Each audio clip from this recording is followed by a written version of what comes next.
பிரியமானவர்களே, இயேசுவின் இனிய நாமத்தில் உங்களை வாழ்த்துகிறோம். நமது அன்பு சகோதரர் எல்வித் ஏ ஜூனியர் அவர்கள் சென்னையில் பரிசுத்தத்திற்கான உபவாச கூட்டத்தில் பகிர்ந்த இந்த விசேஷித்த தேவ வார்த்தையானது உங்களையும் தொடும்படிக்கு, கிறிஸ்துவில் இன்னும் உங்களை வளரச் செய்யும்படிக்கும், கோபம், மூர்க்கம் முதலானவற்றை அடக்கும்படிக்கும் இதை உங்களிடமாக வழங்குவதில் பெருமை கொள்கிறது எங்கள் ஜேசி மீடியா ஹவுஸ் குழுமம். பார்த்து பயன்பெற்று பிறரிடமாகவும் பகிர்ந்து தேவ நாமத்தை உயர்த்தி ஆவியில் பலப்படுவோமாக. இதோ உங்களுக்காக. திராட்சை பழமா அத்தி பழமா?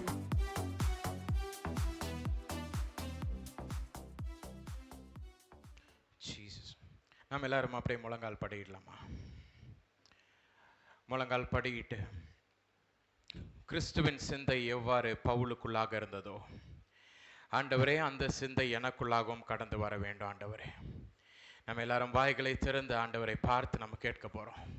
ஆண்டவரே, உமது சிந்தை எனக்குள்ளாக கடந்து வரணும். ஆண்டவரே, எல்லாரும் வாய்களை திறந்து ஆண்டவரை பார்த்து கேளுங்க. அப்பா, உமது சிந்தை எனக்குள்ளாக கடந்து வரணும். ஆண்டவரே, ஆண்டவரே, உம்மை போல நான் யோசிக்கணும். ஆண்டவரே, உம்மை போல நான் சிந்திக்க வேண்டும். ஆண்டவரே, உம்மை போல நான் செயல்பட வேண்டும். ஆண்டவரே, அப்பா, நீர் இரவு நேரங்களில் ஆண்டவரே மலைக்கு ஏறி நீர் ஆண்டவரே, அப்பா, அங்கே நீர் தனித்து பிதாவானவரோடு கூட நீர் தங்கி இருந்தீர். ஆண்டவரே, அதை போல ஒரு ஜெப வாழ்க்கை எனக்குள்ளாக வேண்டும். ஆண்டவரே, எல்லாரும் ஆண்டவரை பார்த்து கேட்போமா? ஆண்டவரே, அப்படிப்பட்ட ஒரு அபிஷேகத்தினால் இன்றைக்கு என்னை நிரப்பும். ஆண்டவரே, அப்படிப்பட்ட ஒரு அபிஷேகம் எனக்குள்ளாக கடந்து வரட்டும். ஆண்டவரே, அப்பா, உமக்குள்ளாக இருந்த ரத்தம் வடிந்து சொட்ட சொட்ட வடிந்து கொண்டிருந்த தகப்பனே, உமக்குள்ளாக இருந்த அதே வல்லமை இன்றைக்கு எனக்குள்ளாகவும் கடந்து வர வேண்டும். ஆண்டவரே, ஆண்டவரே, நீர் எவ்வாறு பரிசுத்த ஆவியானவரால் நிரப்பப்பட்டீரோ ஆண்டவரே, அதே போல ஆண்டவரே இன்றைக்கு நானும் நிரப்பப்பட வேண்டும். ஆண்டவரே, எப்படி ஆண்டவரே அப்பா நீர் வானங்களுக்குள்ளாக எடுத்துக்கொள்ளப்பட்டீரோ அதை போன்று இன்னைக்கு நானும் எடுத்துக்கொள்ளப்பட வேண்டும். ஆண்டவரே,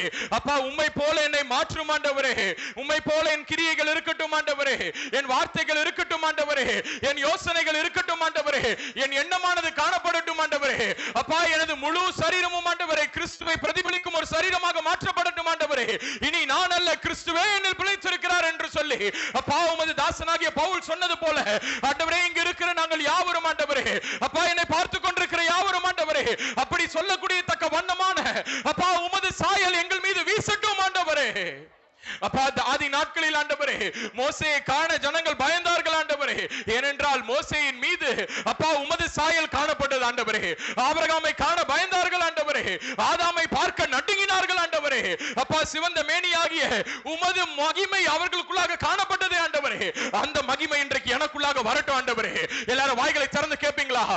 ஆதாமிற்குள்ளாக இருந்த, ஆபிரகாமிற்குள்ளாக இருந்த, மோசேக்குள்ளாக இருந்த அந்த ஒரு வல்லமை இன்றைக்கு எனக்குள்ளாக கடந்து வரட்டும். ஆண்டவரே, Lord, I need that power. Lord, I need that glory. Lord, I need that power. Lord, loving Lord Jesus, I thank you that thou art in our midst, O God. எங்கள் மத்தியில் நீர் இருப்பதற்காக உமக்கு நாங்கள் நன்றி செலுத்துகிறோம். ஆண்டவரே, அப்பா, இப்பொழுதும் ஆண்டவரே முற்றிலும் பரிசுத்தம் உள்ளவர்களாக எங்களை மாற்றும். ஆண்டவரே, முற்றிலும் சுத்தர்களாக எங்களை மாற்றும். ஆண்டவரே, fully clean and fully holy. In Jesus' precious name I pray. இயேசுவின் மூலம் செபிக்கிறோம் பிதாவே, ஆமென், ஆமென். நாம் யாவரும் அப்படியே அமர்ந்து கொள்ளலாம்.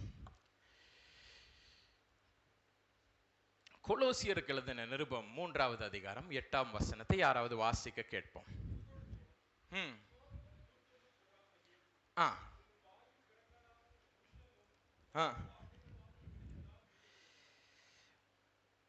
எல்லாரும் எடுத்துட்டீங்களா? கொலோசியர் 3:8. இப்பொழுதோ கோபமும் மூர்க்கமும் பொறாமையும் உங்கள் வாயில் பிறக்கலாகாத தூஷணமும் வம்பு வார்த்தைகளும் ஆகிய இவைகளை எல்லாம் விட்டு விடுங்கள். இது ஏன் எனக்கு கண்டினியூ பண்ண முடியலன்னா, இப்பொழுதோ கோபமும் இருக்குல்ல, இந்த வசனத்தை என்கிட்ட கொடுத்தோன்னே நான் அம்மா கிட்ட கேட்டேன், பாலாம் என்கிற ஒரு தீர்க்கதரிசி ஒருத்தர் வேதாகமத்தில் இருக்கார், கரெக்டா? பாலாம் என்கிற தீர்க்கதரிசி. தீர்க்கதரிசினா யாரு? கர்த்தர் அவரோடு கூட பேசிக்கொண்டிருக்கிற ஒரு மனிதர். அத்தனை முறை கர்த்தர் பேசியும் பாலாம் கேட்கல. ஆனா ஒரு கழுதை நடுவில் நிப்பாட்டி கோவம் வந்தோன்னு என்ன ஆயிடுச்சு, இவர் அதுல மனம் திரும்பிட்டார். தடியால் அடிச்சு ஏதோ பண்ணி நான் போக மாட்டேன்னு சொல்லி அதை சொல்லிடுச்சு. இது அம்மா கொடுத்தோன்னு கேட்டேன், அம்மா சாரால போல என்னை சிரிக்க வைக்க போறீங்களா? இதுக்கும் நமக்கும் ரொம்ப தூரம் இருக்குது. நான் அம்மா சொன்னாங்க, பாலாமின் கழுதை போல இந்த வசனம் உனக்கு வந்திருக்குது. கடவுள் சொல்லிட்டாரு, நான் சொல்லிட்டேன், கடைசியா அந்த வசனம் வந்திருக்கு, இதுக்கப்புறமாவது ஒழுங்கா இருந்தாங்க. ஹல்லேலூயா. ஸோ கோபம்ன்றது அப்படி என்ன ஒரு பெரிய விஷயம். நம்ம எல்லாருக்குமே என்ன வருது? கோபம் வருது. ஒரு சைக்காலஜிஸ்ட் இவ்வாறாக சொல்றாரு, கோபம், சந்தோஷம், வருத்தம் இதெல்லாம் ஒரு மனுஷனுக்கு இல்லாட்டி அவன் மனுஷனே கிடையாதான். ஹல்லேலூயா. கரெக்ட் தானே? ஒரு மனுஷனை கோபமே படாம எப்பவுமே சாந்தமா இருந்தான்னா he is not fit to be a person. ஒரு ஆளே கிடையாதான். கோபம் சந்தோஷம்னா it is part of life அப்படின்றாரு. ஆனால் வேதாகமத்தில் நீங்க பாத்தீங்கன்னா நீதிமொழியின் புஸ்தகம் 15வது அதிகாரம் 18ஆம் வசனம் என்ன சொல்லுகிறது? கோபக்காரன் சண்டையை எழுப்புகிறான், நீடிய சாந்தம் உள்ளவனோ சண்டையை அமர்த்துகிறான். ஆண்டவர் என்ன சொல்றாரு? 3ஆம் அதிகாரம் 8ஆம் வசனம் கொலோசியர் எழுதின நிருபத்துல பார்க்கும் பொழுது கோபம் எல்லாத்தையும் என்ன பண்ணணுமா? விட்டு விடுங்கள் என்று சொல்லுகிறார். கர்த்தர் என்ன சொல்றாரு? do not be angry. You should not be angry. Pavul என்ன சொல்றாரு? You must leave anger. கோபத்தை என்ன செய்யணுமா? விட்டு விட வேணுமா? நான் உன்னை யோசிச்சேன், என்ன ஆண்டவரே, உலகத்துல எல்லாரும் என்ன சொல்றாங்க? சிரிக்கணும், சோகமா இருக்கணும், சந்தோஷமா இருக்கணும், கோபப்படணும், இதெல்லாம் பண்ணாதான் ஒரு மனுஷன், இல்லாட்டா ஜந்துன்னு சொல்றாங்க. You are just animal அப்படின்றாங்க. ஃபீலிங்ஸ் இல்லாத ஒரு பர்சன்றாங்க. this is just an emotion. இது என்னது? ஒரு எமோஷன் தானே. இது என்ன கோபப்படுறதுல என்ன அப்படி என்ன what is the big deal அப்படின்னு. ஆனால் இந்த வசனத்தை நீங்கள் மீண்டுமாக வாசிங்க. அதில் என்ன போட்டிருக்குது? கோபமும், அடுத்து என்ன போடுறது? மூர்க்கமும், அதுக்கப்புறம் என்ன ஆகுது? பொறாமையும். இது எல்லாமே என்னவா? It is all interlinked together. Hallelujah. ஒரு மனுஷனுக்கு முதலாவதாக என்ன வருது? கோபம் வருது. கோபம் வந்தோன்னா அது அக்ரிவேட் ஆகி என்ன ஆகுது? மூர்க்கம் கடந்து வருகிறது. ஆங்கில வேதாகமம் சொல்லுகிறது ஹேட்ரட், மேலிஸ் என்ற ஒரு வார்த்தை ஒன்று இருக்குது. அப்படின்னா என்னவா? Anger now turns into hatred. First கோபம் ஒரு சின்ன விஷயம், அந்த கோபத்துல இருந்து என்ன ஆகுது? அது கொடும் கோபமாக மாறுது. அது என்னது? ஹேட்ரட். அந்த ஹேட்ரடுக்கு அப்புறம் என்ன ஆகுது? என்வியிங், பொறாமை வருது. அந்த பொறாமைக்கு அடுத்து என்ன வருது? தூஷணமான வார்த்தைகள், தூஷணமான வார்த்தைகள் புறப்பட்டு வருகிறது. இது எல்லாமே என்ன ஆகுது? Interlink together. ஸ்டார்டிங் பாயிண்ட் எதுவா இருக்குது? சாதாரண நம்ம சொல்ற இந்த சின்ன எமோஷன் ஆகிய கோபம். ஒரு மனுஷனுக்குள்ள இந்த கோபம் எப்படி இருக்குதான்? It is like a door for a great pit. ஒரு பெரிய ஒரு பாதாள சாக்கடைக்கு ஒரு சின்ன வாசலா இருக்குது. நம்ம எல்லாரும் என்ன நினைக்கிறோம்? அந்த சின்ன வாசல் தானே பிரதர், அப்பப்ப திறந்து திறந்து மூடி விட்டுறலாம். பட் அது it may seem like a small gate, but அந்த கேட்டை திறந்து விட்டீங்கன்னா என்ன ஆகுது? உள்ள பாத்தீங்கன்னா பொறாமை இருக்கிறது, எரிச்சல் இருக்கிறது, வீண் வார்த்தைகள் இருக்குது, தூஷணம் இருக்கிறது, வம்பு வார்த்தை இருக்குது. இது எல்லாமே இட் இஸ் இன்சைட். அதுக்கு எல்லாத்துக்கும் வெளியில ரிப்பன் மாதிரி கட் பண்றது எது? கோபம். என் அன்பு சகோதரி சகோதரிகளே, 1989வது வருடம் அமெரிக்க ஐக்கிய நாட்டில் ஒரு எனர்ஜி டேப்லெட் ஒன்று வந்துச்சான். அந்த எனர்ஜி டேப்லெட்டோட பேர் என்னன்னு பாத்தீங்கன்னா எக்ஸ்ட்ரா ஸ்ட்ரென்த் டைலனால் என்ற ஒரு டேப்லெட். இந்த டேப்லெட்டை குறித்து சொல்றாங்க, அங்க வந்த எல்லா ஜனங்களும் என்ன செஞ்சாங்களாம்? இந்த டேப்லெட்டை வாங்கி போட்டாங்களாம். ஏன்னா அது எதுக்காக? ஸ்ட்ரென்த் கொடுக்குறது, எனர்ஜி கொடுக்குது. டெய்லி காலைல என்ன செய்வாங்களா? 2 டேப்லெட்டை போடுவாங்களாம், நேரா கார்டியோ பண்ண போவாங்களாம். டெய்லி சாயந்தரம் என்ன செய்வாங்களா? அந்த 2 டேப்லெட் போடுவாங்களாம், அவங்க பிளாட்டை சுத்தி ஓடுவாங்களாம். அதை சாப்பிட்டோன்னு என்ன ஆயிடுச்சான்? புத்துணர்ச்சி வந்துருச்சான். கொஞ்ச நாள் அதை யூஸ் பண்ணிக்கிட்டே வந்துட்டு 1991வது வருடம் 7 பேர் அடுத்து இறந்தாங்களாம் ஒரே ஒரு லொக்காலிட்டியில. என்னடா 7 பேர் இறந்துட்டாங்களே, அடுத்தடுத்து இறக்குறாங்க, வேற எந்த காசஸும் இல்லை, எந்த விதமான கெட்ட பழக்கம் இல்லை, என்ன விதமான நேச்சுரல் காசஸ் என்ன தெரியலையேன்னு சொல்லிட்டு அவங்களுடைய மெடிக்கல் ஹிஸ்டரி எல்லாத்தையும் எடுத்து பார்த்தா இவங்க எல்லாரும் ஒரு அப்பார்ட்மெண்ட்ல இருந்த ஒரு ஆட்கள், அந்தந்த வீட்டில் இருக்கிற ஒரு அப்பார்ட்மெண்ட்ல இருக்கிறவங்க. என்ன ஆச்சுன்னு பார்த்தா இவங்க எல்லாரும் அந்த பார்மசியில இருந்து தான் போய் வாங்கியிருக்காங்க இந்த எனர்ஜி டேப்லெட். உடனே இந்த எனர்ஜி டேப்லெட் தான் இவங்க எல்லாரும் காமனா போட்ட ஒரு மாத்திரை. இந்த மாத்திரையில என்ன இருக்குன்னு பார்த்தா அந்த மாத்திரைக்குள்ள என்ன இருந்துச்சாம், பொட்டாசியம் சயனைடு இருந்துச்சாம். பொட்டாசியம் சயனைடுனா என்ன தெரியுமா? பாய்சன். பாய்சன். 2 வருஷமா என்ன பண்ணிருக்காங்க, எனர்ஜி பூஸ்டர்னு சொல்லிட்டு என்ன செஞ்சிருக்காங்க, விஷத்தை சாப்பிட்டிருக்காங்க, பாய்சன் சாப்பிட்டிருக்காங்க. நம்ம எல்லாரும் என்ன நினைக்கிறோம், இது ஜஸ்ட் ஒரு எனர்ஜி தான். என்னது? கோபம். It is just an energy. என்ன பண்ணுது, நான் மனுஷனா மாத்திரத்துக்கு, நான் மனுஷனா உலகத்துக்கு காண்பிப்பதற்கு, நான் மனிதனாக இருப்பதற்கு கோபம் என்பது ஒரு எமோஷன் அப்படின்னு சொல்லிட்டு, ஒரு மாத்திரைன்னு சொல்லிட்டு, ஒரு எனர்ஜின்னு சொல்லிட்டு நம்ம என்ன செய்யறோம், சாப்பிட்டுக்கிட்டே இருக்கிறோம். ஆனா நம்மையும் அறியாமல் அந்த கோபம் நம்மை கொன்று கொண்டிருக்கிற ஒன்றாக இருக்கிறது. ஹalleluya. It is like a cyanide which kills us. நம்மை கொல்லக்கூடிய ஒரு சயனைடாக அது காணப்படுகிறது. நாளடைவில் என்ன ஆகுது, இந்த கோபம் எப்படி மாறுது தெரியுமா? இந்த கோபம் மூர்க்கமாக மாறுகிறது. மூர்க்கம் பொறாமையை கொண்டு வருகிறது. பொறாமை தூஷணமான வார்த்தைகளுக்கு வருகிறது. இது எல்லாவற்றையும் கொண்டு வருகிறது என்னது? சின்ன கோபம். என் அன்பு சகோதரனே சகோதரிகள், ஆதியாகமத்தின் புஸ்தகம் 4வது அதிகாரத்தை எடுத்துக்கொள்ளுங்களேன். இந்த இடத்துல நீங்க பார்க்கலாம், 1வது வசனத்தில் கர்த்தரிடத்திலிருந்து புறப்பட்டு வந்த ஒரு பிள்ளை என்று சொல்லி காயின் என்ற ஒரு பெயரை ஒரு அம்மா ஒருத்தங்களுக்கு வைக்கிறாங்க. இந்த காயின் யாரு? தாமசிங்க வா. இந்த காயின் என்பது உலகத்திலே பிறந்த ஃபர்ஸ்ட் பேபி. நான் தான் காயின்னு வச்சுப்போம். ஏன்னா நான் தான் நம்ம ஊழியத்தில் இருக்கிற ஒரு நல்ல ஒரு பிள்ளைன்னு வச்சுப்போம். இவன் அடுத்தது ஆபேல். ஸோ என்ன ஆயிடுச்சு, நாங்க 2 பேர் தான் the first brothers in the Bible. காயினும் ஆபேலும் தான் ஃபர்ஸ்ட் பிரதர். ஆதாம்க்கு யாராவது அண்ணன் தம்பி யாராவது இருந்தாங்களா? இல்ல. ஏவாளுக்கு யாராவது இருந்தாங்களா? அக்கா தம்பி தங்கச்சி? யாரும் இல்ல. ஃபர்ஸ்ட் குழந்தையும் அவர் தான், ஃபர்ஸ்ட் பிரதரும் இவங்க தான். இப்படிப்பட்ட ஒரு குடும்பத்துல என்ன நடக்குது? 5ஆம் வசனத்துல நீங்க வாசிச்சு பார்த்தீங்கன்னா அங்க இருக்கும், காயின் அவர் காணிக்கையை அங்கீகரிக்கவில்லை, ஆபேலின் காணிக்கையோ அவர் அங்கீகரிச்சிட்டாரு. உடனே என்ன நடக்குது? எரிச்சல் மிகவும் அதிகமானது. இன்றைக்கு நீங்களும் நானும் இப்படிப்பட்ட ஒரு பிரதர்ஸா இருந்தோம்னு வச்சுக்கோங்களேன். நான் யோசிச்சு பார்த்தேன், உலகத்திலே ஃபர்ஸ்ட் பிரதர்ஸ். ஒரு கார் ஒன்று வாங்கணும்னா த ஃபர்ஸ்ட் பிரதர் அப்படின்னு போட்டிருப்பேன். உன்னை எங்க போனாலும் கீழே அடமொழி, Cain and Abel the first brothers. சின்ன வயசுல நான் WWF பார்ப்பேன். அப்போ டிஸ்ட்ரக்ஷன் பிரதர்ஸ்னு ஒருத்தங்க இருப்பாங்க. யார் தெரியுமா? அண்டர்டேக்கர், கெயின் அப்படின்னு சொல்லுவாங்க. அவங்க 2 பேரும் வந்துட்டா அந்த ரிங்கே அப்படியே எல்லாத்தையும் அடிச்சு போட்டுருவாங்க. இப்படிப்பட்ட தி ஃபர்ஸ்ட் பிரதர்ஸ், அவர்களுக்குள்ளாக என்ன வருது? எரிச்சல் புறப்பட்டு வருகிறது. அந்த எரிச்சல் என்ன தெரியுமா செய்யுது? எரிச்சலாவே நிக்கல. அதுதான் இங்க இருக்கிற வேடிக்கை. அந்த எரிச்சல் வேடிக்கை அது அமைதியா வெறும்னே கோபத்தோடு கூட நிக்கல. அந்த கோபம் என்னவா மாறுது? 6ஆம் வசனத்துல எரிச்சலாக மாறுகிறது. இவங்க 2 பேரும் அண்ணன் தம்பியா இருக்கிறாங்க. நீங்க நினைச்சு பாருங்க, இன்னைக்கு என்னுடைய கிஃப்டை ஆண்டவர் ஏத்துக்கல. சப்போஸிங் தாமஸ் என்னுடைய தம்பி. இப்போ தாமஸோடைய கிஃப்டை ஆண்டவர் ஏத்துக்கிட்டாருன்னா என்ன ஆயிரும்? நான் நேரம் அம்மா கிட்ட போய் சொல்லுவேன், அம்மா சின்ன பையன் தானே அவன் எதுக்கு ஆண்டவர் அவனுடைய கிஃப்டை ஏத்துக்கிட்டார்?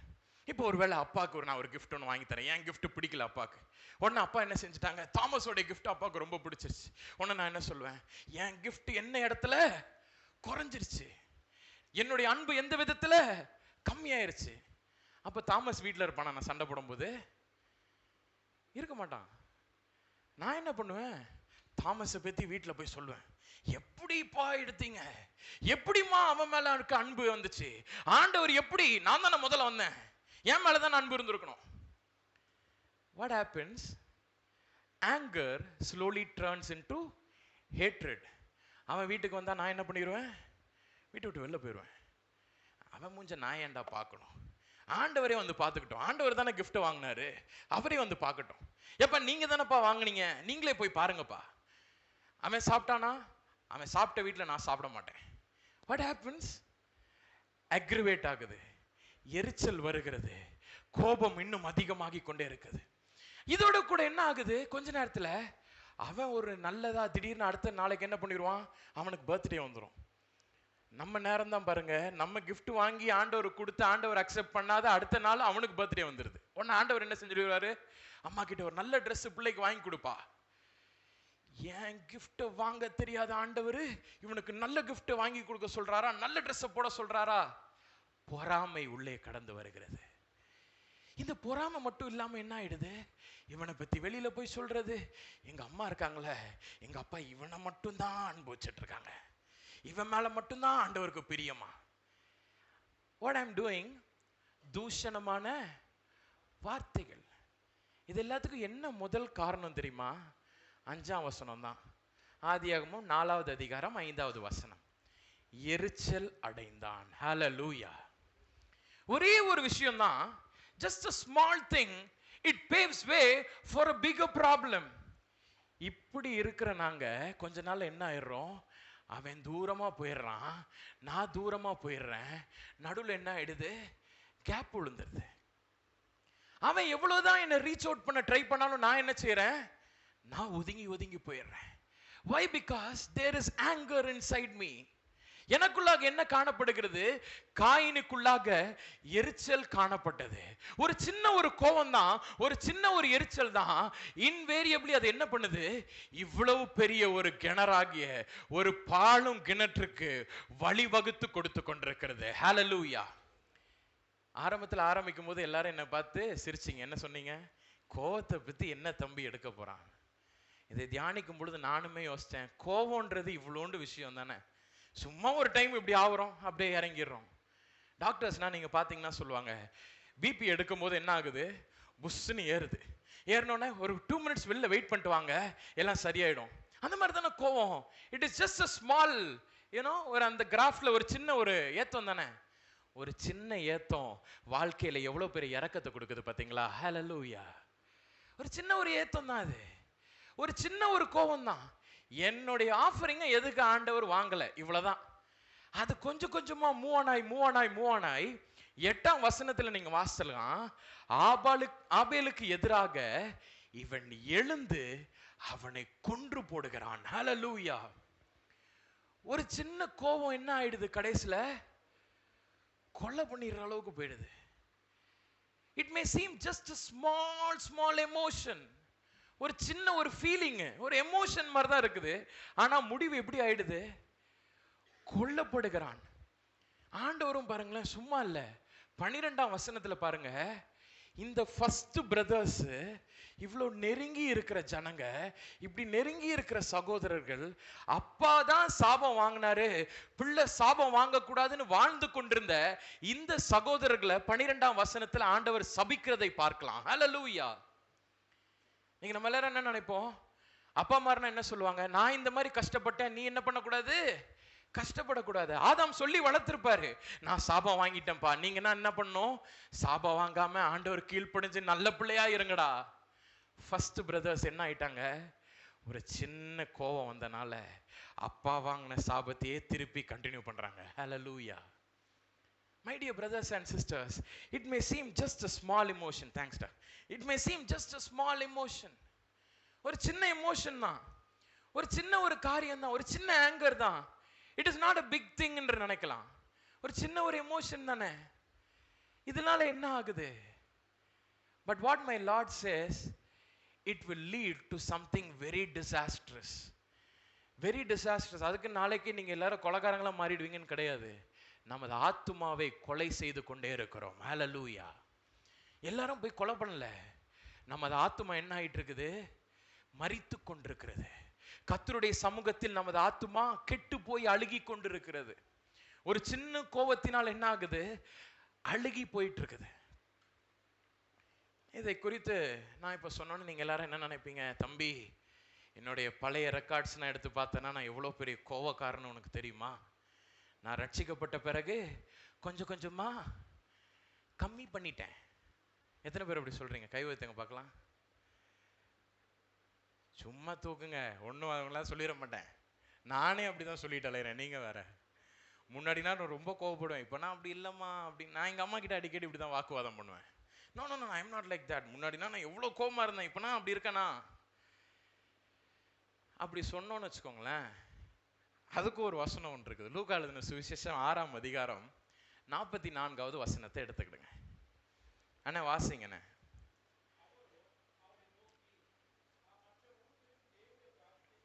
அண்ணா லூக்கா 6:44. அந்தந்த மரம் அந்தந்த கனிகளால் அறியப்படும். இதுக்கு முன்னாடி 43ஆம் வசனத்தையும் 45வது வசனத்தையும் நீங்க வாசிச்சு பார்த்தீங்கன்னா அங்க இருக்கும், ஒரு அத்தி மரத்துக்கிட்ட போயிட்டு திராட்சை கனியையும், திராட்சை மரத்துக்கிட்ட போயிட்டு அத்திப்பழ கனியையும் நீங்க என்ன செய்ய முடியாது? காண முடியாது. அந்தந்த மரத்துக்கு போனீங்கன்னா அந்தந்த கனி தான் கொடுக்கும். அதுதான் நீங்க every tree is known by its fruit. இன்றைக்கு நீங்க சொல்லலாம், எனக்கு கோவத்தை நான் கம்மி பண்ணிட்டேன் பிரதர், நான் ரெடியூஸ் பண்ணிட்டேன், முன்னாடி மாதிரி நான் இல்லை பிரதர் அப்படின்னு நீங்க சொல்லலாம். ஏன்? காயின் அதுக்கப்புறம் ஒரு வாழ்க்கையில யோசிச்சு பார்த்துருப்பாரு, முன்னாடி மாதிரி நான் இல்லை, என்னுடைய தம்பியை கொலை செய்ததிலிருந்து என்ன பண்ணிட்டேன்? என்னுடைய கோவத்தை நான் கம்மி பண்ணிட்டேன். கம்மி பண்ணிட்டேன்றது ஆண்டவருக்கு உகந்த ஒரு காரியமே கிடையாது. ஹல்லேலூயா. ஆண்டவர் என்ன எதிர்பார்க்கிறார் தெரியுமா? அந்த கனி ஒன்று அத்தி பழமா இருக்கணும், இல்லாட்டா திராட்சை பழமாக இருக்க வேண்டும். ஹல்லேலூயா. ஒன்று நீ அத்தி மரமா இருக்கணும், இல்லாட்டா நீ திராட்சை மரமா இருக்கணும். ஒன்று நீ புளிக்கணும், இல்லாட்டா நீ இனிக்க வேண்டும். நான் மரம் புளிப்பு தான், ஆனா கனி இனிப்பா கொடுக்கும்? கிடையவே கிடையாது. ஹல்லேலூயா. ஆஸ்திரேலியால ஒரு மிஷனரி ஒருத்தர் இருந்தார். அவர் பேர் கீத் கோல். அவருடைய வாழ்க்கையில நடந்த ஒரு சம்பவத்தை நான் சொல்றேன். அவர் ஆப்பிரிக்க தேசத்திற்கு அவர் சென்று மனிதர்களை தின்னக்கூடிய இந்த கேனிபல்ஸ் மத்தியில அவர் ஊழியம் செய்து வந்த ஒரு மிஷனரி. இவருடைய வாழ்க்கையில நீங்க பாத்தீங்கன்னா அவர் என்ன செய்தாராம், அவர் கிட்டத்தட்ட ஒரு 7 சர்ச்சை அந்த இடத்துல நிறுவனாராம். உடனே ஒரு நாள் எல்லாம் நிறுவி முடிச்சிட்ட பிறகு ஒரு நாள் அவங்க எல்லாரையும், அவங்க பாஸ்டர்ஸ், ஹெட் பாஸ்டர்ஸ், அவங்க எல்லாரையும் கூப்பிட்டு ஒரு நாள் பேசிட்டு இருக்கும்போது கேட்டாராம், நான் முதல்ல இந்த இடத்துக்கு இறங்கினேன்ல, அப்போ நீங்க எல்லாரும் மனிதர்களை தின்கிறவர்களாக இருந்தீங்க. நீங்க என்னை பார்த்த உடனே உங்களுக்கு என்ன தோணுச்சு? ஏன் என்னை சாப்பிடக்கூடாதுன்னு உங்களுக்கு என்ன தோணுச்சு அப்படின்னு கேட்டாராம். இப்போ நான் இறங்குறேன், என்னை பார்க்குறீங்க நீங்க, what made you not to eat me? என்ன சாப்பிட விடாம என்ன உங்களை தடுத்துச்சு அப்படின்னு கேட்டாராம். இவர் எதிர்பார்த்தாராம், உங்கள் முகத்தில் தேவனுடைய மகிமையை நான் கண்டேன், அதனால பயந்து நடுங்கி விட்டேன் அப்படின்னா எதிர்பார்த்தான். அதுல ஒரு பாஸ்டர், ஒரு ஹெட் பாஸ்டரா இன்னைக்கு இருக்கிறவர், அவர் தான் முதல்ல அங்க பார்த்தாராம். இவர் ஒரு மனிதர்களை சாப்பிடக்கூடிய ஒரு மனுஷனா இருந்த அவர், இவரை பார்த்தவர் சொன்னாராம், நான் தான் அவங்கள ஃபர்ஸ்ட் பார்த்தேன். நான் பார்த்தோன்னே அவங்களுடைய வழக்கம் என்னன்னா, எந்த ஆளை பார்த்தாங்களோ ரொம்ப கீழ்த்தரமா அடிமட்டத்துக்கு அவங்களை இன்சல்ட் பண்ணி, அவர்களை முழுவதுமாக துணி எல்லாவற்றையும் கலத்தி அவர்களை அவ்வண்ணமாக நிப்பாட்டி அவர்களை ரொம்ப மிஸ்ட்ரீட் அண்ட் இல்ட்ரீட் பண்ணுவார்களாம். அப்படி பண்ணும் பொழுது என்ன நடக்குமா? நேச்சுரலா என்ன வரும்? உள்ள இருந்து கோவம் வரும். So when we did the same thing to you, உங்களுக்கு நான் அப்படியே பண்ணும்போது நீங்க என்ன பண்ணீங்க? Immediately you bent your knees and you started doing something. முழங்கால போட்டுக்கிட்டு என்னவோ நீங்க இப்படி பண்ணிட்டே இருந்தீங்க. நாங்க எப்பனா இந்த மாதிரி ஜனங்களை பண்றோமோ, அவங்க கோவத்துல எங்களை அடிக்கிற மாதிரி வருவாங்க, எங்க மேல எரிச்சல் அடைஞ்சிட்டு வருவாங்க. உடனே என்ன பண்ண தோணும் எங்களுக்கு?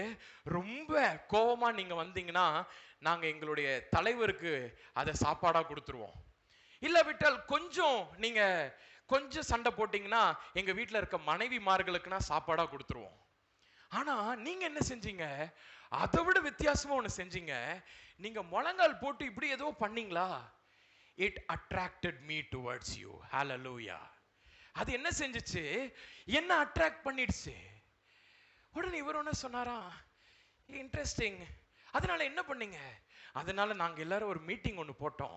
மீட்டிங் போட்டு இந்த ஆள் ஏதோ பண்றானே, அது வித்தியாசமா இருக்குது, அதை நம்மளும் பண்ணணும், அதனால இந்த ஆள் கிட்ட நம்ம ஃப்ரெண்ட் ஆயிரலான்னு முடிவு பண்ணோம். ஹல்லேலூயா. என் அன்பு சகோதரனே, சகோதரியே, கொஞ்சம் கோபம் வந்துருச்சுன்னா கூட அன்னைக்கு என்ன ஆயிருக்கும்?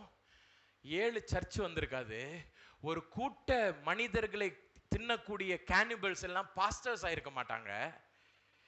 கோபமே இல்லாம தன்னையே சப்மிட் பண்ண ஒரு மனிதர் பூமிக்குள்ளாக நிலத்திற்குள்ளாக விழுந்து செத்ததினால் மிகுந்த கனிகளை கொடுக்கக்கூடியவராக மாறினார். ஹல்லேலூயா. இன்றைக்கு அந்த மனிதர் கீழே நிலத்திற்குள்ளாக விழுந்து செத்ததின் காரணமாக அநேக திராட்சை மரங்கள் அந்த இடத்துல பூத்து குலுங்கி கொண்டிருக்கிறது. கொஞ்சம் அத்திப்பழம், கொஞ்சம் திராட்சை பழம் அப்படின்னு இருந்திருந்தாருன்னா இந்த இடத்துல திராட்சை பழமும் இருந்திருக்காது, அத்திப்பழமும் இருந்திருக்காது. ஆனா இவரு முழுவதுமாக தன்னையே திராட்சை பழமாக கொடுத்ததின் காரணமாக அந்த இடத்துல ஒரு பெரிய ஒரு ரட்சணியம் ஒன்று கடந்து வந்தது. என் அன்பு சகோதரனே சகோதரிகளே, இந்த இடத்துல அழுக்கு இருக்குது, இது இப்படி தட்டிட்டேன் பிரதர் அப்படின்னு நீங்க சொன்னீங்கன்னா நல்லா இருக்காது. ஆனா ஆண்டவர் என்ன தெரியுமா எதிர்பார்க்கிறாரு? இன்னும் கொஞ்சம் தட்டணும்னு நினைக்கிறாரா? கிடையாது. இன்னும் நான் தட்டிக்கிட்டே இருக்கேன் பிரதர், போயிடுச்சு பிரதர், கிடையாது. ஆண்டவர் என்ன தெரியுமா எதிர்பார்க்கிறாரு?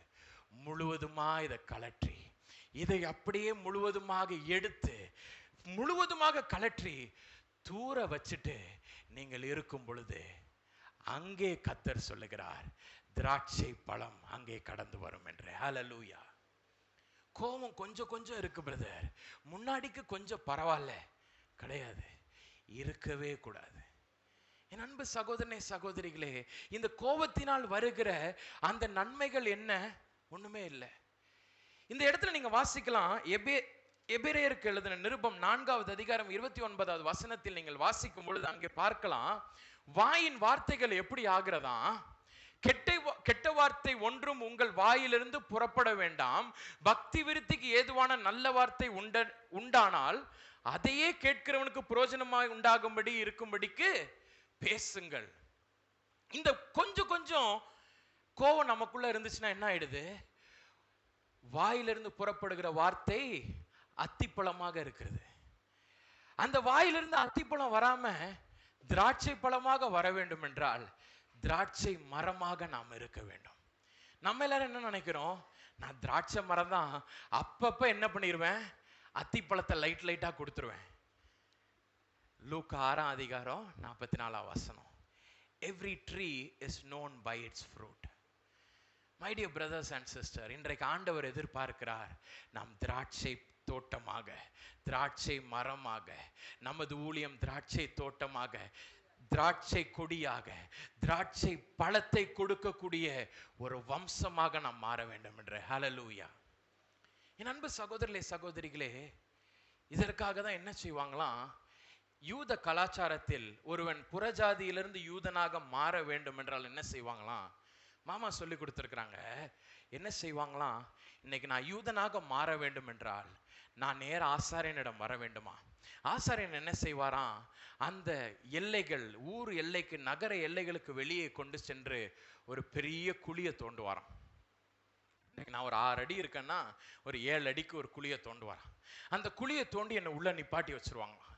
நிப்பாட்டி வச்சுட்டு அந்த மேலே குழியின் வாயில் என்ன செய்வாங்களாம்? கட்டைகளை போடுவாங்களாம். விறகு கட்டைகளை போட்டு விட்டு என்னை கீழே நிப்பாட்டி விட்டுருவாங்களாம். மேலே ஒரு கொளுத்த கன்றை அவர்கள் வெட்டுவார்களாம். வெட்டின உடனே என்ன ஆகும்? அந்த கன்றிலிருந்து புறப்பட்டு வருகிற இரத்தமானது என்ன தெரியுமா செய்யும்? முழுவதுமாக இந்த குழிக்குள்ளாக விழும். குழிக்குள்ள யார் நின்றுட்டு இருக்கா? காயினாகிய நான் நின்று கொண்டிருக்கிறேன், அத்திமரமாகிய நான் நின்று கொண்டிருக்கிறேன். என் தலை மீது என்ன வடிகிறது? அந்த காலையிலிருந்து இரத்தம் வடிந்து கொண்டே இருக்கிறது. அது வலிய வலிய என்ன ஆகுது? முழுவதுமாக என் சரீரம் இரத்தமயமாக மாறிக்கொண்டிருக்கிறது. அத்திமரமாகி இந்த சரீரம் திராட்சை கொடியாக, திராட்சை பழங்களை கொடுக்கக்கூடிய ஒரு கொடியாக இந்த காயின் மாற்றப்பட்டு கொண்டே இருக்கிறான். ஒரு சொட்டு, கடைசி சொட்டு வரைக்கும் முழுவதுமாக அந்த ரத்தம் வடிஞ்சிட்ட பிறகு என்ன செய்வாங்களாம்? அந்த விறகை எடுப்பாங்களாம். அந்த காளை எல்லாத்தையும் எடுத்துட்டு இந்த மனிதனாகி என்னை, காயினை என்ன செய்வாங்க? வெளியே தூக்குவாங்க. வெளியே தூக்கும் பொழுது உள்ளுக்குள்ள கீழே இருக்கிறது என்ன தெரியுமா? அந்த குழிக்குள்ளாக இருப்பது அத்தி மரமாகிய அத்தி பழங்களை கொடுத்து கொண்டிருக்கிற எனது பாவங்கள், எனது சாபங்கள், எனது இச்சைகள், எனது கோபம், இது எல்லாம் எங்க இருக்குது? குழிக்குள்ளாக புதைத்து வைத்து விட்டு வெளியே புறப்பட்டு வரும் பொழுது திராட்சை கொடியாக திராட்சை பழங்களை கொடுக்கக்கூடிய ஒரு நல்ல மனிதனாக நான் புறப்பட்டு வருகிறேன். ஹல்லேலூயா. இன்றைக்கும் உங்களுக்காகவும் எனக்காகவும் நகரத்திற்கு வெளியே, எருசலேம் வாசல்களுக்கு வெளியே அங்கே ஒருவருக்காக ஒரு குழி தோண்டப்பட்டது. அந்த குழியை தோண்டி என்ன செஞ்சாங்க தெரியுமா? அங்கே ஒரு சிலுவையை நாட்டி வைத்தார்கள். அந்த சிலுவையை நாட்டி வைத்து அங்கே பலியாகி இயேசு கிறிஸ்துவை அங்கே சிலுவையில் அறைந்தார்கள். இன்றைக்கு அந்த குழி ஆயத்தத்தோடு இருக்கிறது. யாருக்காக தெரியுமா? அத்தி மரமாகிய உங்களுக்காகவும் எனக்காகவும். இன்றைக்கு காயினாகிய உங்களுக்காகவும் எனக்காகவும் அந்த ஒரு பலி ஆயத்தத்தோடு கூட இருக்கிறது. அந்த விறகின் மீது என் இயேசுவானவர் இன்றைக்கு கிடத்தப்பட்டிருக்கிறார். அந்த குழிக்குள்ளாக இன்றைக்கு உங்களை இறங்கும்படிக்கு கர்த்தர் அழைக்கிறார். இன்றைக்கு எத்தனை பேர் திராட்சை கொடியாக மாறணும்னு ஆசைப்படுறீங்க? எத்தனை பேருக்கு ஆண்டவரே என்கிட்ட இந்த திராட்சை பழம் வரணும் ஆண்டவரே, எனக்குள்ளாக இருக்கிற கோபங்கள் இன்னைக்கு வேண்டாம் ஆண்டவரே, எனக்குள்ளாக இருக்கிற விரோதங்கள் வேண்டாம் ஆண்டவரே, எனக்குள்ளாக இருக்கிற எல்லா விதமான ஹேட்ரட் அண்ட் தூஷணமான வார்த்தைகள், இது எல்லாம் வம்பு வார்த்தை எதுவும் வேண்டாம் ஆண்டவரே. மூர்க்கம் என்னிலிருந்து கடந்து செல்ல வேண்டும் ஆண்டவரே. அத்தி மரத்திற்குரிய அத்தி பழங்கள் இன்னைக்கு என்னை விட்டு வெளியே செல்ல வேண்டும் ஆண்டவரே. புளிப்பும் கசப்பும் ஆகிய கனிகளை கொடுத்த நாட்களில் நீ போதும் என்று சொல்லுகிறவர்கள் என்னோடு கூட அந்த குழிக்குள்ளாக முழங்கால் படியிடுவீர்களா? அந்த குழிக்குள்ளாக இறங்குவீர்களா? இன்றைக்கு ஆண்டவர் சொல்லுகிறார், அந்த குழியாகிய சிலுவையின் அண்டையில் நீ கடந்து வரும் பொழுது உனக்குள்ளாக இருக்கிற எல்லா அத்தி மரத்திற்குரிய எல்லா காரியங்களும் வெளியே கடந்து செல்லும். அத்தி பழத்தின் வாழ்க்கை இனி முடிவடையும். அத்தி மரத்தின் வாழ்க்கை இனி வேண்டாம் என்று சொல்லுகிறவர்கள் நெடு முழங்கால் படியிட்டு, ஆண்டவரே இன்றைக்கு என் வாழ்க்கை ஆண்டவரே ஒரு திராட்சை தோட்டமான வாழ்க்கையா இருக்கணும் ஆண்டவரே. அப்பா இனிமே என் வாழ்க்கை ஆண்டவரே, it must produce good fruit Lord, it must produce good vines of Father. ஆண்டவர் தேடி வருகிறது திராட்சை கொடிகளை தான். கர்த்தர் தேடி வருகிறது திராட்சை கொடிகளை தான். இன்றைக்கு உங்களுக்குள்ள ஏன் அபிஷேகம் அந்த அளவுக்கு கடந்து வரவில்லை என்றால், இன்றைக்கு நீங்கள் அத்தி மரமாக இருந்து கொண்டிருக்கிறீர்கள். வளைஞ்சு நெளிய முடியாது. ஆனா திராட்சை கொடியானதோ கர்த்தருக்கு ஏற்றார் போல இசைந்து காணப்படும். அதை நீங்க எப்படி வேணாலும் எசைஞ்சு வச்சுக்கலாம். அத்தி மரத்தை அப்படி வைக்க முடியாது.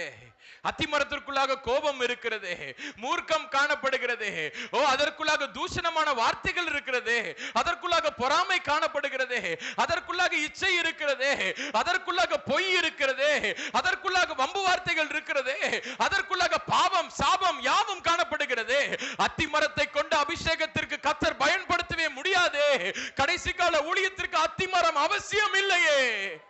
கர்த்தர் எதிர்பார்ப்பது திராட்சை கொடியை. The Lord is expecting grape wines. He is expecting a vineyard. He is expecting wines here. ஆண்டவர் திராட்சை கொடிகளை எதிர்பார்த்து வந்திருக்கிறார். அப்பா என்ன திராட்சை கொடியாக மாற்று ஆண்டவரே. இன்றைக்கு கர்த்தர் உன்னை திராட்சை கொடியாக மாற்றுகிற நேரமா? எல்லாரும் ஆண்டவரை பார்த்து கேளுங்க, இன்னைக்கு என்னை திராட்சை கொடியாக மாற்றுங்க அப்பா. ஏசப்பா என்னை திராட்சை கொடியாக மாற்றும் ஆண்டவரே. அப்பா என்னை திராட்சை கொடியாக மாற்றும் ஆண்டவரே. Today ask the Lord, my dear friend. இன்றைக்கு the Lord has come to transform you, my dear friend. என் அன்பு குமாரனே குமாரத்தியே, என் அன்பு சகோதரனே சகோதரியே, இன்றைக்கு ஆண்டவர் வந்திருப்பது உன்னை மாற்றும்படிக்கு வந்திருக்கிறார். ஒருவேளை இது உனக்கு கடைசி முறையாக இருக்கலாம். கர்த்தர் கடைசியாக இந்த வார்த்தையை உனக்கு சொல்லிக் கொண்டிருக்கலாம். ஆனால் ஆண்டவர் கிட்ட கேளு, ஆண்டவரே இந்த கடைசி தருணத்தை நான் எடுத்துக்கொள்கிறேன் ஆண்டவரே. இனி என் வாழ்க்கையில் அத்திமர வாழ்க்கை இருக்க வேண்டாம் ஆண்டவரே. எனக்குள்ளாக இருக்கிற அத்திமரம் வெட்டுண்டு சாகட்டும் ஆண்டவரே.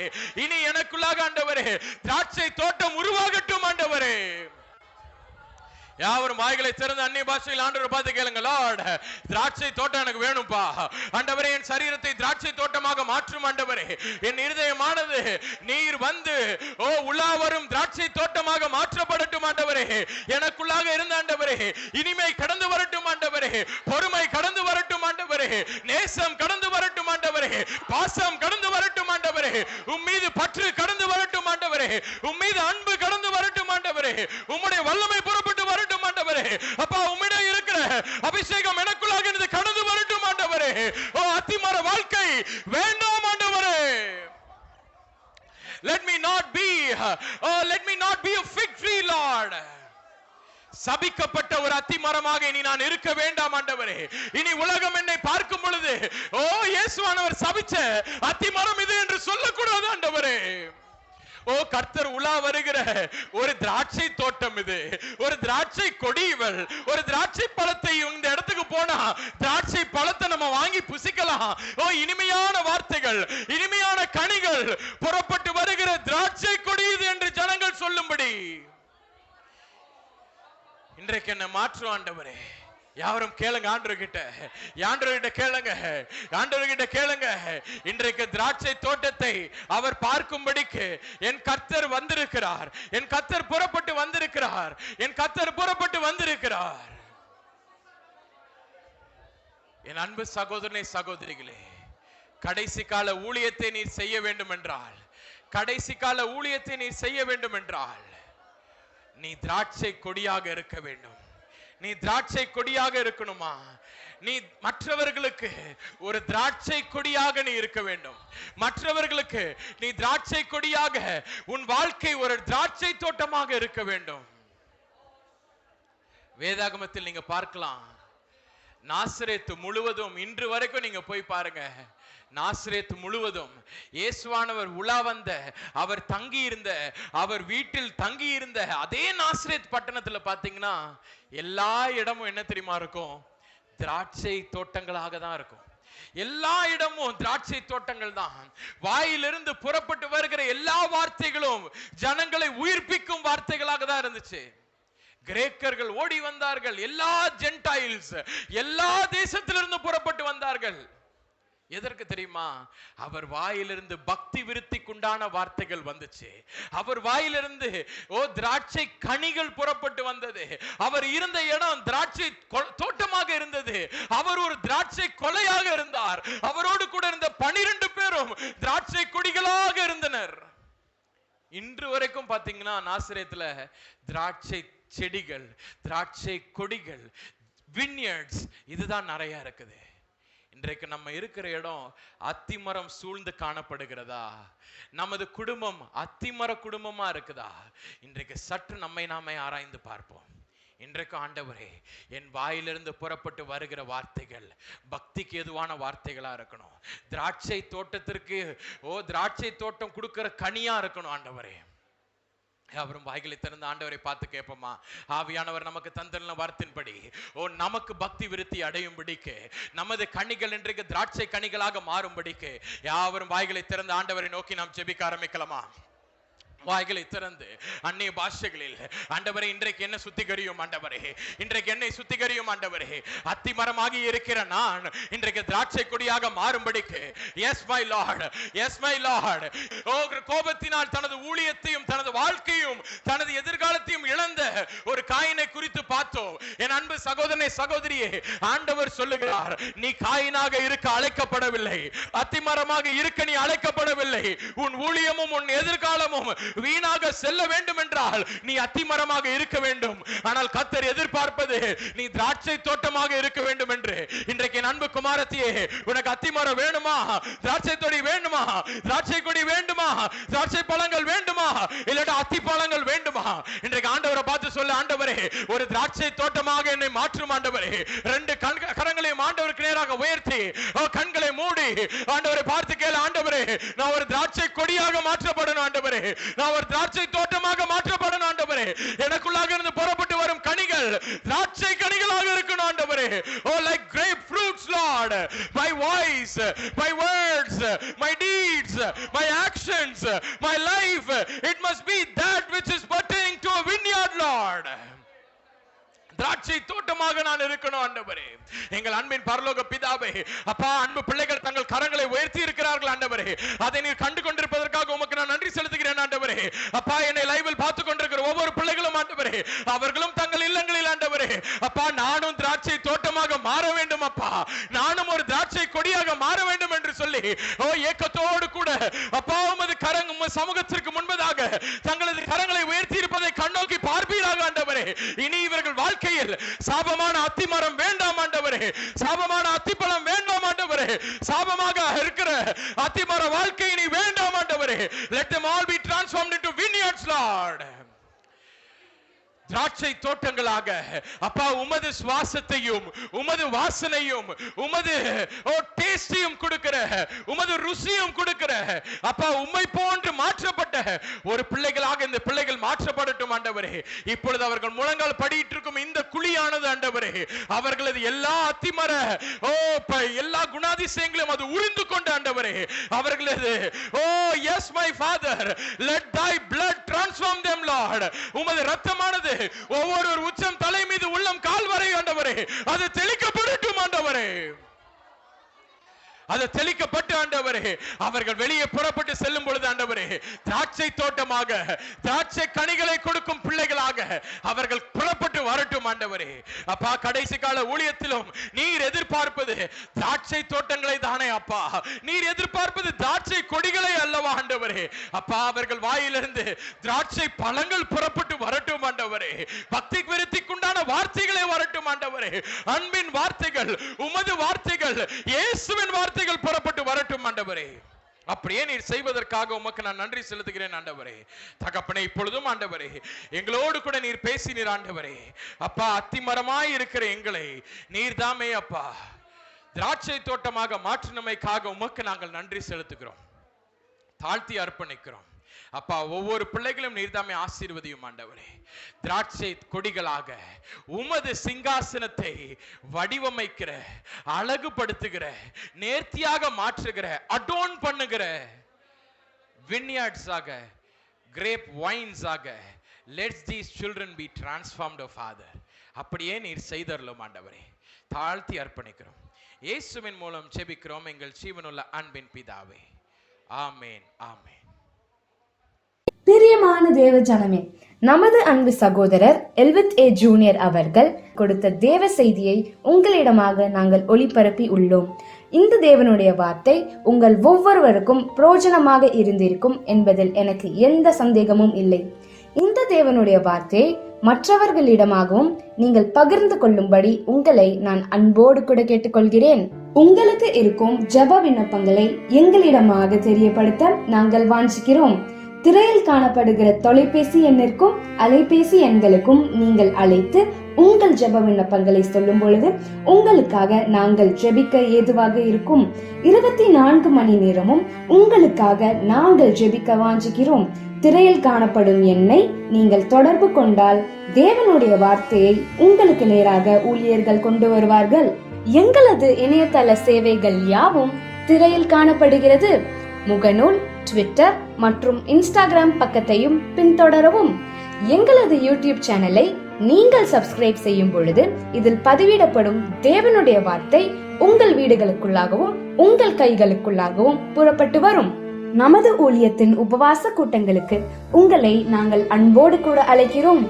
ஒவ்வொரு மாதமும் முதலாம் வார சனிக்கிழமை கேரளா மூணாரில் உள்ள ஹோட்டல் ஹில்வியூவில் வைத்து உபவாச கூட்டம் நடைபெறுகிறது. கேரளா மூணார் சகோதர சகோதரிகளே, மறவாமல் கலந்து கொள்ளவும். ஒவ்வொரு மாதமும் 2வது வாரம் ஞாயிற்றுக்கிழமை மகாராஷ்டிராவில் உள்ள மும்பை கல்யாணில் வைத்து உபவாச கூட்டங்கள் நடைபெறுகிறது. மும்பை சகோதர சகோதரிகளே, தவறாமல் அதில் கலந்து கொள்ளுமாறு உங்களை அன்போடு கூட கேட்டுக்கொள்கிறோம்.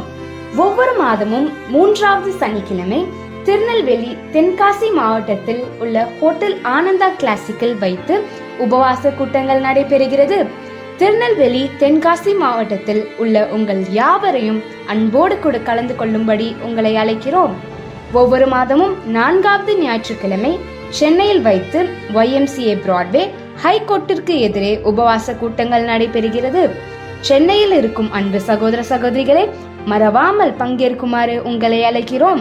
இந்த உபவாச கூட்டங்கள் காலை 10 மணி முதல் மாலை 5 மணி வரை நடைபெறும். தவறாமல் எங்களோடு கூட கலந்து கொள்ளுங்கள், தேவ வல்லமையை பெற்றுக் கொள்ளுங்கள். இது குறித்து தானே விவரங்களை மேலும் அறிய திரையில் காணப்படும் எண்களை தொடர்பு கொள்ளவும். உங்களுக்கு சாட்சிகள் இருக்குமாயின் திரையில் காணப்படுகிற மின் அஞ்சல் முகவரிக்கு அதை பகிரும்படி உங்களை அன்போடு கூட கேட்டுக்கொள்கிறோம். எழுதி அனுப்ப வேண்டும் என்று விருப்பப்படுகிறவர்கள் திரையில் காணும் எங்கள் விலாசத்திற்கு உங்களது சாட்சிகளை கடிதம் வாயிலாக எங்களுக்கு அனுப்பிவிடுமாறு உங்களை நாங்கள் அன்போடு கூட கேட்டுக்கொள்கிறோம். கர்த்தர் தாமே உங்கள் ஒவ்வொருவரையும் ஆசீர்வதிப்பாராக. ஆமேன்.